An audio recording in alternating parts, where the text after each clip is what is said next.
All right, everybody, welcome back to another episode of the Evernest Real Estate Investor Podcast. I am your main host, Spencer Sutton, and I've got two side hosts with me today, Matthew and Gray. Welcome back to the show. Two sidekicks. That's right. I'm really excited to be here. Maybe one of the things you could do is come up with something new to say when you launch into this thing. I think you've got it in your habit. Maybe people like that. It's kind of like sets the consistency. That's what they like. Well, no, somebody has already said something on our team. Somebody said cringe when they hear me do the intro because this person they listen to every podcast, and yeah, she was like, "Oh, when I hear that, it's cringe," and I'm like, "Wow, that's the kind of feedback we like." Ouch. Ouch. And I was like, "Will you dot me for that?" So anyway, yeah. I'll think of something new. I don't know. Maybe Gray, I think you maybe start introducing the podcast from now on. We'll shift it. We'll make it my podcast, and you're my sidekick. I like that. 100%. I'm okay with that. Well, Spencer, since you don't have any good info, we let you kick it off, and then me and Gray just take it from there. I know. Well, hey, I will just slip quietly into the night and never be on the podcast again. How about that? Some listeners don't even know this, but Spencer sometimes will fall asleep during the podcast as me and Gray take over. And then we have to essentially kick him under the table. It's hard work, coming up with that intro. He spent all day kind of focused on that. He gets it through and his day's done. So, hey, great. You want to hear a funny story? The funny story is Matthew went to, and keeps doing these conferences. And we have another podcast that is like tailor-made for property managers. And he has people coming up to him and talking to him about the podcast. And this has happened more than once that they've said, yeah, when you're talking, we can't tell who's Spencer or who's Matthew. Do you know how bad that hurt him? That just like hurt him. I'm like, I explained to him, I said, when it's like really snappy and smart, it's probably me. And then any kind of dull information is coming straight from Spencer. Hilarious. If anybody wants to check out that podcast, 300 to 3,000, how to grow your property management company to scale. We're helping property managers grow their business. I would assume we have some property managers that might listen to this podcast on how to help investors buy houses. I think it's great for any business. I mean, we're talking about essentially just scaling businesses. It doesn't necessarily have to be property management. I think that it applies to a lot of businesses. I totally agree. We've kind of structured it like through the lens of a bunch of business books that we've read and kind of studied, and how we kind of thought through the growth of our business, which, excitingly has been at about 50% pace for the last 4 or 5 years, which when Gray came on, we were selling him this story that we're going to grow this thing into a bunch of different markets. And I always tell Gray, I didn't quite believe the story. I know you did. I'm glad you did and bought into it, but he was young enough to believe it. He was young enough to believe whatever you're telling him.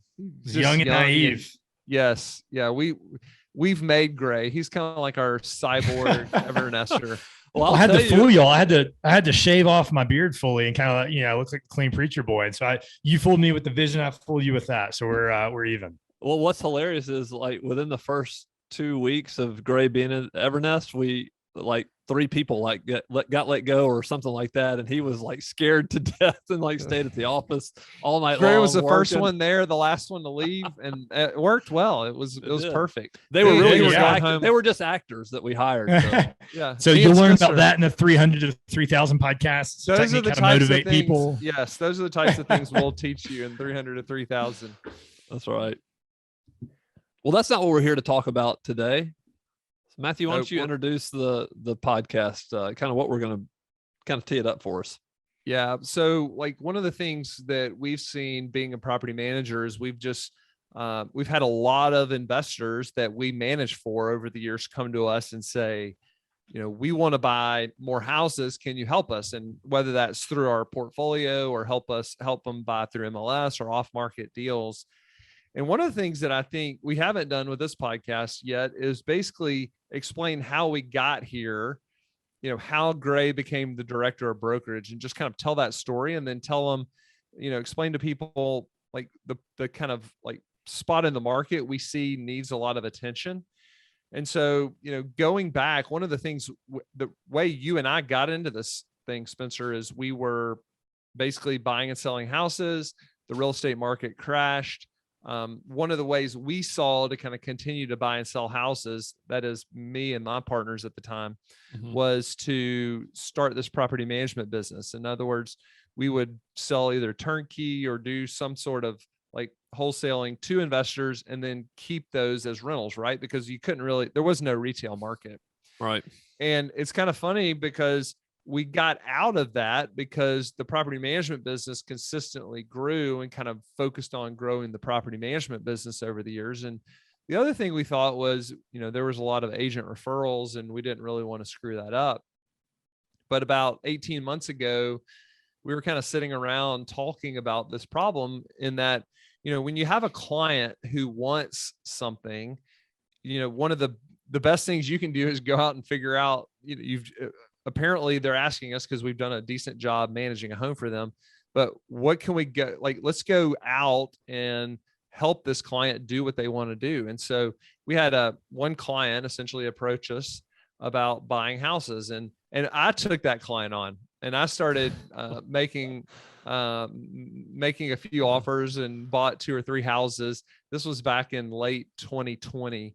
Yep. And I realized, we ought to be doing this in a big way. And we went to our leadership offsite in December of 2020, and Gray was kind of growing tired of leading the his side of the property management business. And I kind of pitched Gray on, why don't you just start and run this brokerage business? So that's how he got to, he had already been on the property management side.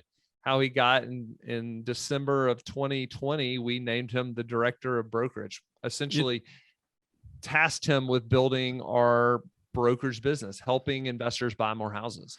Let's go back. So let's back up, because ever since I've been at Evernest, which is 2014, we've always had investors who've come to us, and now they may not have ever said, hey, buy me houses. Will you buy me houses? But they're always asking our advice, always asking us about certain areas. And who do we know? Who can we connect them with? Spencer, frankly, we were doing a lot of the work anyways. We're like, don't buy a house unless you talk to us. Let us go look at it first. Yeah, that's right. That may make you not want to listen to us because it sounds like we're not really smart. We weren't even getting paid to do that. But one of the things we thought was, we don't want them to buy a crappy house. Because we're going to manage it. Because we're stuck with it. I heard somebody say this one time, you date your agent, you marry your property manager. And that was true. Like, we saw a long tail of problems when an agent would go sell somebody a house and they'd turn it over to us to manage them. And then, from the very get-go, we were saying, like, this is not a good house. Like, you should not have bought this house, but we're stuck with it. And honestly, those problems became our problems. Like, it was hard to manage. It was difficult conversations with the clients.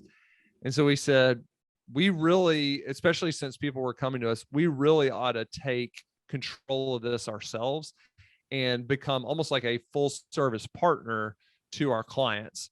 And so that was kind of the pitch that I made in December of 2020 to all of y'all. And we had these like crazy ambitious goals that we could help people buy hundreds of houses in 2021. You remember that, Gray?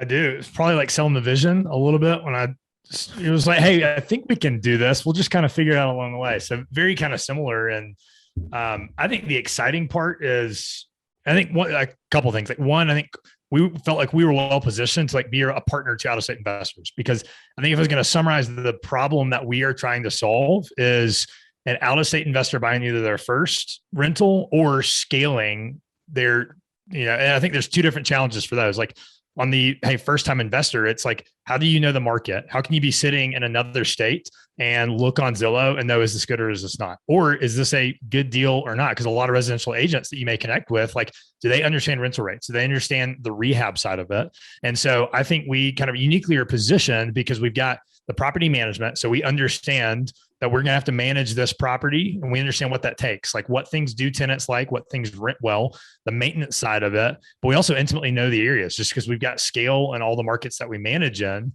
And so I think really trying to solve, like, hey, we are trying to be a one-stop shop, kind of like solving the out-of-state investors team. And I think the cool part is, like, when we connect that on the Evernest side, I think the benefits to the client is like they can scale faster and they can leverage the knowledge and the mistakes and everything that we've learned, like managing for investors now buying for investors. And I think that helps them go further faster. And so it's, I think we're just kind of well positioned. And I think also speaking to like the scale parts of the other investor, if you want to buy in multiple markets, the challenge is you go to a new market, you've got to relearn the macro, you got to learn the micro of the neighborhoods. You've got to find a real estate agent, a lender, a inspector, a contractor, so that's 5 or 6 key relationships. And if you want to get scale in 6 markets, I mean, you're talking about 36 relationships you got to manage. That's tough to do with a full-time job, and it's tough to do really well, honestly. And so, yeah, where I think that's kind of like the vision I see for this is like helping investors kind of in those 2 areas.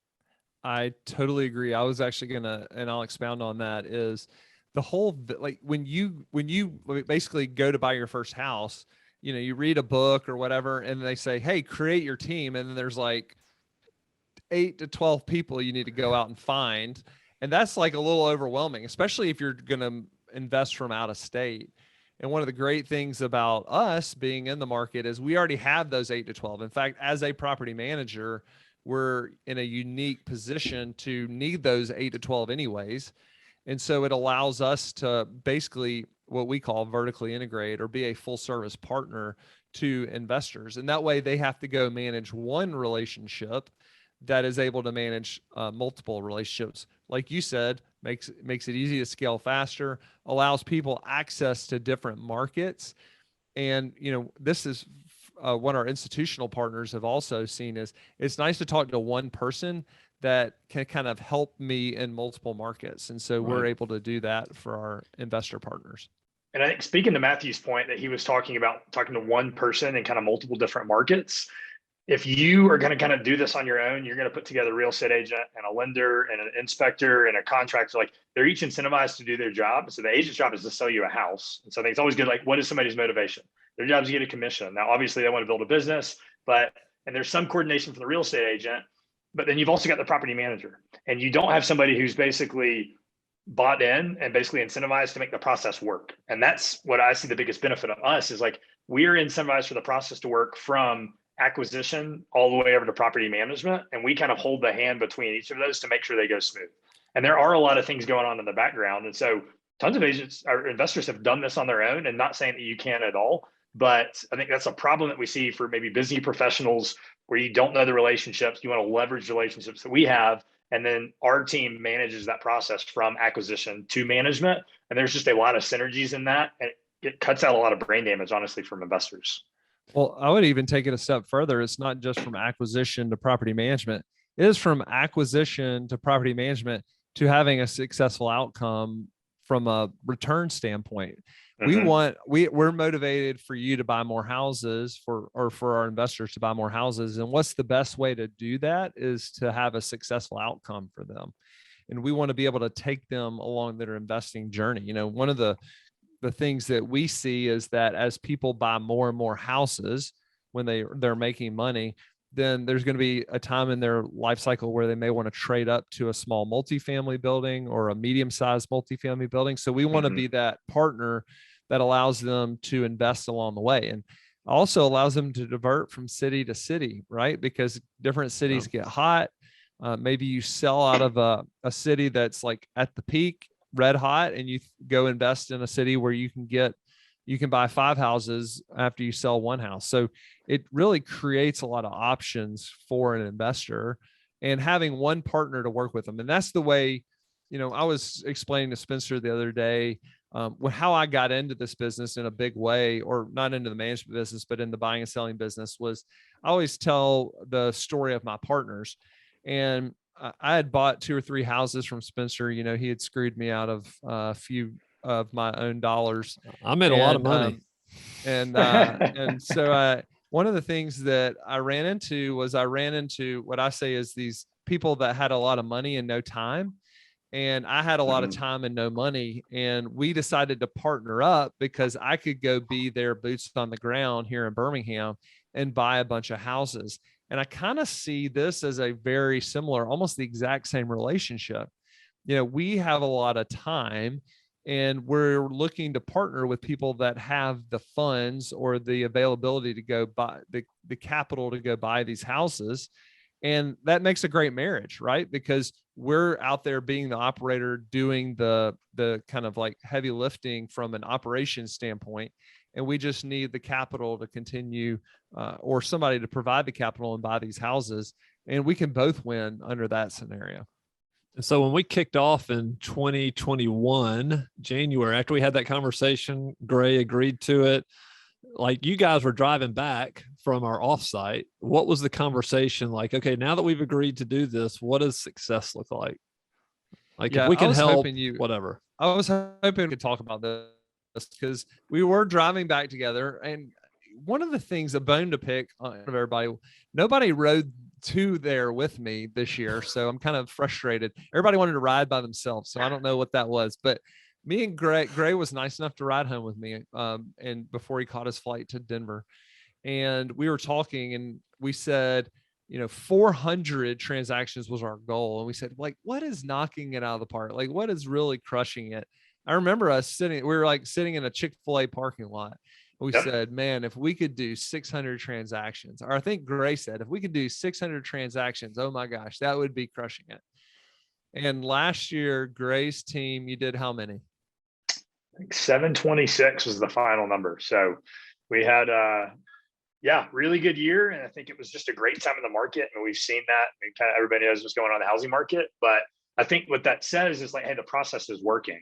Because I think that has been the really cool part for me, is partnering with investors and seeing like how we can solve problems. That's like super motivating for me, like as we continue to build out the team, and we're iterating and kind of, improving the process as we go. But it's been a very kind of rewarding thing, helping agents, bring on agents, and them helping investors kind of get to their first house or getting their fifth, sixth, and seventh house. And so, super exciting. Last year, we've got even bigger goals for this year. And so we're pretty fired up with where this thing's going. It's just kind of seeing a really good reception from investors that we've worked with.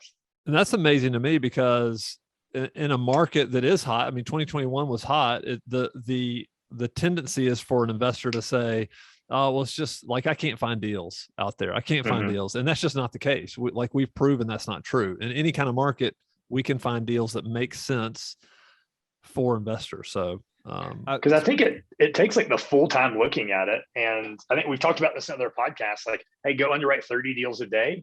And we're trying to do that for the investors. We know their buy box, we're underwriting deals. And I think just by the nature of being in it all day and deals coming across our desk, we can say, hey, this deal fits this person's buy box, or this fits this person's buy box, and they should take a look at this. And so we're trying to basically do a lot of the stuff that we're preaching, and just from the agent side, to be really helpful and a really good partner to investors.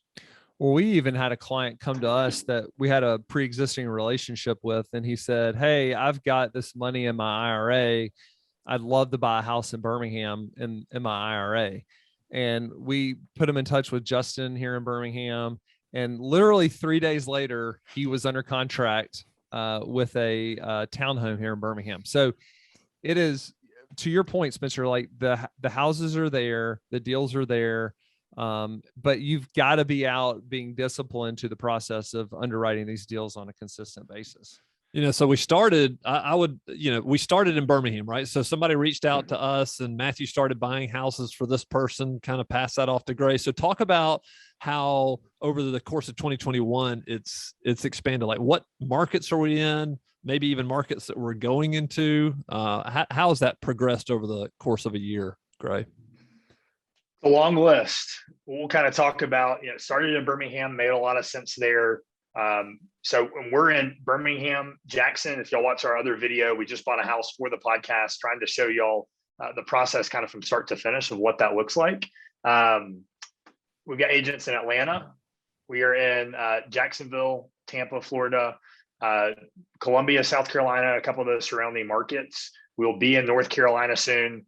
Memphis, Tennessee, Nashville, Tennessee. So really, if you look at the map, or you can look on our website, I kind of won't go through everything, but like, we have got agents in majority of our markets, and over the next 90 days, we're hiring additional agents. So, the goal is at the end of this year, everywhere that we are managing, and even a couple of markets that we're not, is having these investor-friendly, investor-focused agents to really kind of replicate the process that we're talking about. It was really funny when I first got in this business. It was really weird when, and this was when I was in buying and selling, to buy a house that I had never seen. I thought that was like incredibly weird. And then it was also kind of like a eureka moment to manage a house that I'd never seen at some point in this process. And now it's kind of funny to like try to list out. I watched you try to list out all the areas that we are, and you're like, I'm not going to do it this any service. Just go look at our website. website. Hey, go to the website, read it all there. I should have started that from the beginning, but the list is growing and it's exciting. It is exciting. And it's kind of funny that now we're essentially in markets that we can't remember that we're in. So that's been, but I think it's a testament to the fact that one of the things that we're doing is really focused on the people side of this business. And so we're out actively. We're not just hiring any agent in markets that comes along. Like, we want people that are hustlers. We want people that are networkers, the things that people with great reputation, those are the three things that I've always seen to have success in real estate. And so we're kind of looking at our agents through the lens of those three things. And the other thing I think is important is we're providing, Gray and I just got out of a meeting that we're literally providing these agents top-notch investment training. A lot of these agents have been doing investment deals for a long time, but part of it too is like really getting them to understand what investors are trying to accomplish, really getting them to wrap their heads around their goals. And so, if you just reach out to an agent, it becomes you're hit or miss, right? Like you mentioned it, Gray, their goal is to sell a house. They may not understand what the taxes are and how the taxes are affected, or that, hey, there's a fire dues in this area. And so you might underwrite the deal and not know that there's another $250 annual expense for fire dues. And so it's really making a lot of sense as we start to bring all this information and kind of under one roof, and we can help each other out. So the PM side can help out the agent side. And we're also elevating the knowledge of everybody.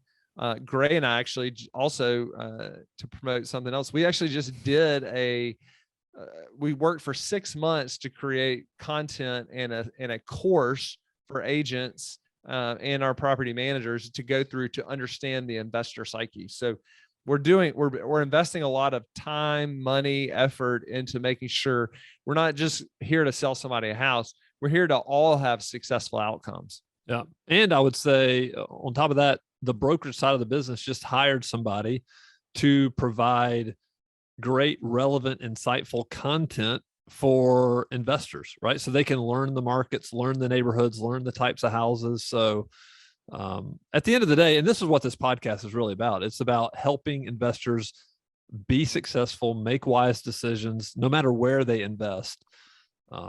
Yeah, I mean, it's an intimidating thing to be buying in a place that you've never bought before. I think it takes a lot of work. So I've noticed it's like, hey, interested in this market, but don't know this, and this. So we're kind of going through each market. Hey, what should investors know at the macro level, and having content for each market that we're in. And then on the micro level, what zip codes do they need to focus on? What are the good, the bad, and the ugly about them? And then having kind of content about, hey, the process, what they need to be thinking through, like trying to kind of really educate investors on things that, like, it's out there. We're trying to aggregate that all into one place so that like investors can be knowledgeable and confident to basically be able to move forward and then continue to scale. And then trying to create a great process. We're kind of orchestrating the back end, the process from acquisition through the managing the rehab, which we haven't really hit on yet, and love to kind of dig into that. And then, the property management on the backside, which that's kind of really where you make the returns, and you can see, hey, did my pro forma, come out to be true? And so kind of learning and tweaking and iterating, but we're trying to create that for investors because I know how hard that is to be trying to do and scale, especially in this environment. There's just a lot of information. So trying to aggregate that down to, hey, what are the exact things that investors need to know to be able to take that next step? It's also intimidating for an investor, I think, to go from no houses to one house. And once they kind of like understand that process, getting from 1 to 2 is way easier than getting from 0 to 1. And one of the things that's really important is just having clarity in the process, and where we can provide a lot of help for investors is we are the process. So we have the whole process down. We can kind of provide that clarity. And part of that process too is not just the acquisition side, right? Because people can kind of get their head around, yeah, on paper, this looks like a good deal. I'm scared about this reno number. Talk a little bit about our reno services, Gray, and how we're able to essentially go out before we even close and write up the house and make sure that we're going to fit it within budget. Yeah. And I think the renovation piece is one of the most challenging to get right because it's got the most variables. And I think working with a new contractor in a new market, do they know what they're talking about? Do they understand the SFR world? Do they understand rentals?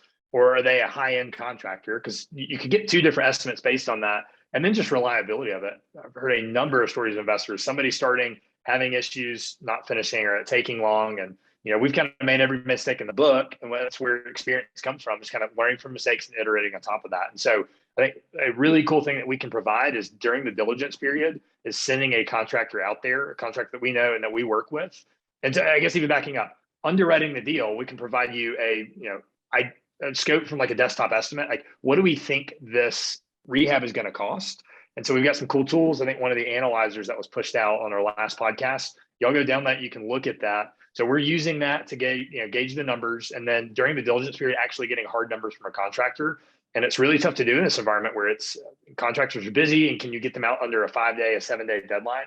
And so that's kind of what we're building is go under contract, and then you can negotiate from a position of strength because you know the actual numbers. And then on the back end, once you close on the house, we manage that process for you.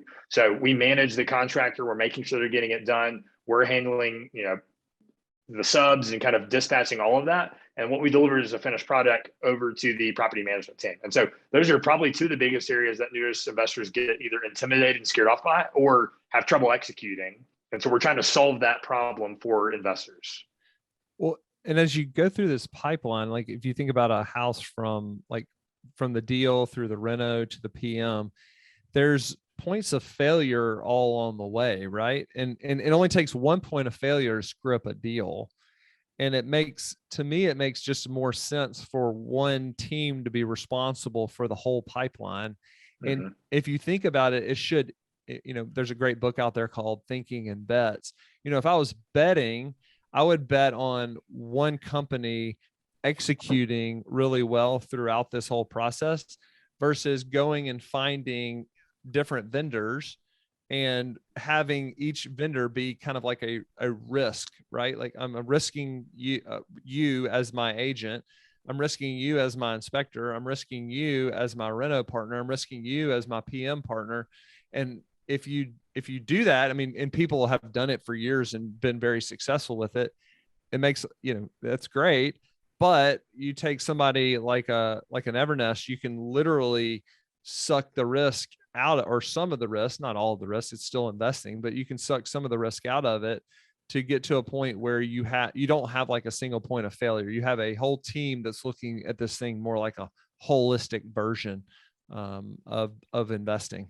Yeah, our goal is to get from acquisition to management, not just buy the house or not just fund the loan or not just get the estimate. And so it's a great way to put it.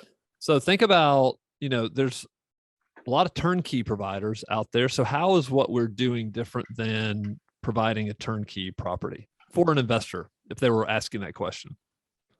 Yeah, I actually think it's kind of similar. What I think is ultimately over the course of time, because we're doing value add deals for our investors, generally speaking, they're going to get more equity in their home.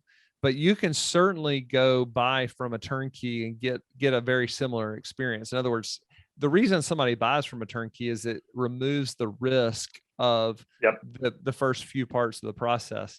Right. What we're trying to do is, go ahead. You pay for that. The returns are basically scaled to take out some of the risk.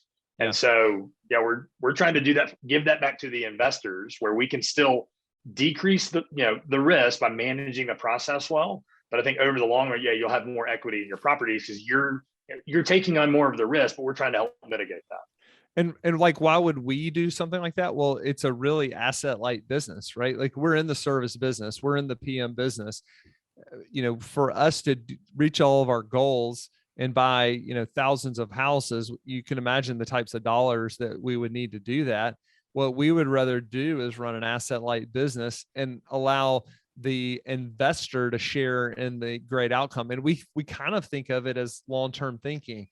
As long as we continue to build these investor partners, there's going to be more stuff Evernest can do because we've helped investors make more money, whether that's, creating, something out there.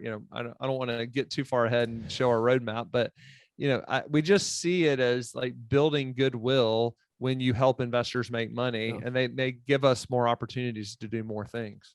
Yeah. And plus if, and that is the great thing about being like one of our uniques is being this full service real estate partner is if like our interests are aligned, because what we want to do is create happy and successful investors who will then in turn do more deals, who and then will tell their friends and other investors, because we know the investor community, like they all talk and they all share information, they all share great experiences. That's what they do.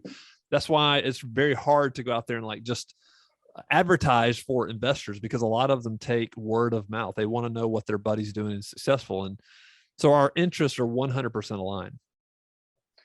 And I think one thing that we talked about last time, we haven't really hit on this, is just kind of, we talked about managing the process. There's also the sourcing. And so what we talked about, maybe it was about a year ago on the Birmingham Real Investor podcast. I think we're again uniquely positioned in a couple different ways. One, we're looking at deals consistently on the MLS.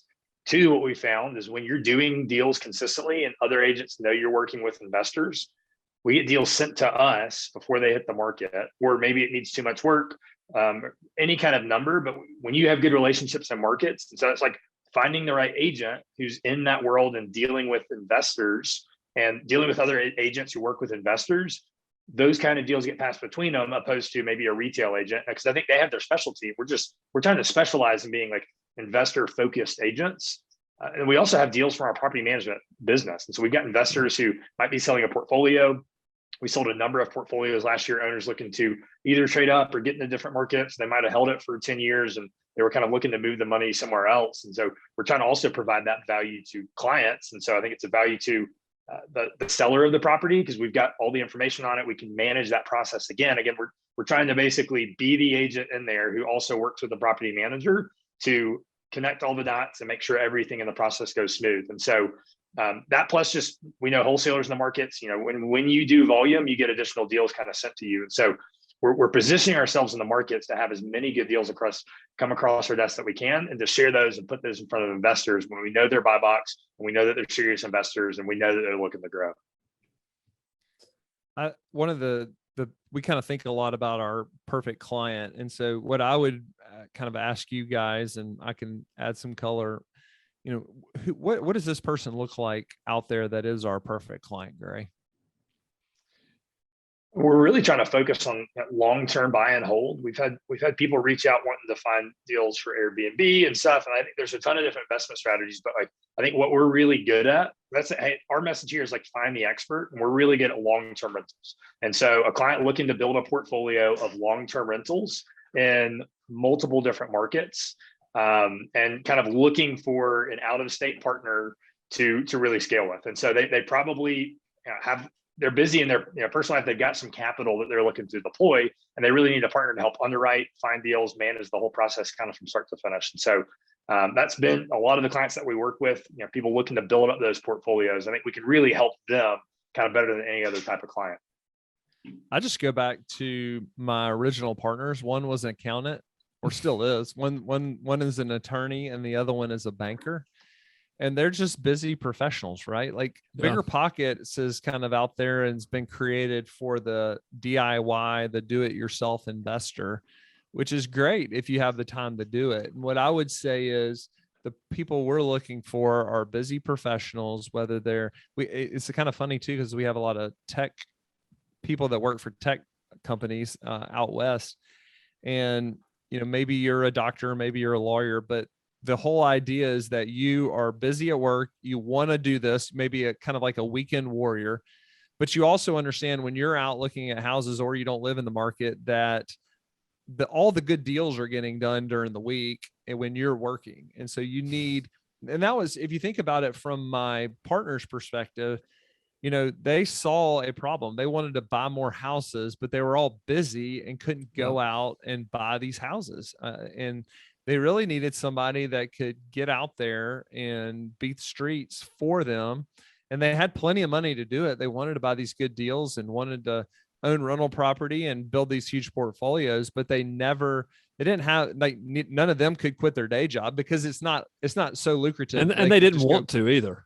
Yes, they didn't want to quit because their they were job. making a lot of money doing that. And so, again, I always go back to, I had a lot of time and no money, and they had a lot of money and no time, and we got married, and it was a really successful relationship because each one of us had these kind of like, they were the yin to my yang, and vice versa. So I think if people look at it through the lens of that, I mean, that really speaks to who our aspirational client is. Somebody that's busy, does really well, very successful in their day job, wants to start something new investing, or has some experience investing and wants to partner with a company that is very clear on they want to be a full service partner to that person or entity or group of people. And I think one thing just to clarify too is, like, you don't have to want to get to 100, but I think that you should have some long-term goals. And I think we talked about this earlier, and I was talking about a friend of mine who's kind of buying his first deal. I think it's the power of the first deal. And so I think, like, get that snowball rolling, because you can also see how the equity builds and how you can leverage that in the future. And you see people, hey, I started with one house, and the next year I bought 2, and the next year I bought 4. So we want to help you kind of like get that first deal going, because we see it as a snowball, and you just got to take action. You just got to do that first deal, and it's not going to be a home run, but you got to get a base hit and kind of get out on the field. And that's where you start to see the magic happen, because then you can leverage that experience. And so, I think having long-term goals, who listen to our podcast and setting goals, and I think that's another component. Somebody who thinks long-term and has goals, and they kind of just want to start taking action. Yeah, that's actually our most downloaded episode, is setting goals. So you have a lot of people who are learning. Spencer brings that up because that was his episode. So just like to rub that up. Spencer is the master goal setter. That was the one that I contributed the most on. All right, so to tie a bow on this thing, to wrap this up. Okay, so we probably piqued the interest of a lot of investors out there, people who want to get started, who would like to contact us. Let's point them in the direction they should go. So where do people need to go if they want to sign up and be contacted about starting this process with us? The link is evernest.co/real estate partner, all one word, real estate partner. And what I think it's important, like, we're going to have a form on there, fill it out. Like, again, this isn't going to be one of those things where we just hound you to death, but we'll ask you some information about your goals.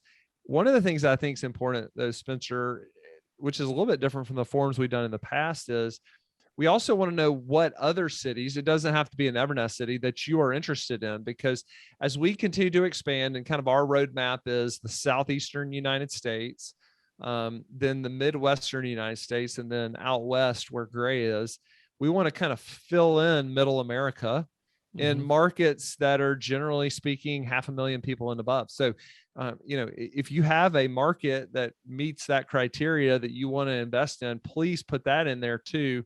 We'll include it in our database, and as we continue to expand, it'll give us the opportunity to reach out to you. But again, this is not going to be one of those hassle. We're not going to hassle you. We just want your information. We'll set up an intro call and would love to talk to you about, buying a house in one of our markets. Yeah. So that's evernest.co/real estate partner. So go fill that out. And what I would ask is, if you think this would be valuable, like, you may have friends that are looking, that you guys have talked about, or you all have talked about investing in some properties. Share this episode with them, give you something to think about. Fill out the form, subscribe to the podcast, leave us a review. There's a lot of to-dos in this, but we know that you can do it. So, and we'll be back next week with another episode of the Evernest Real Estate Investor Podcast.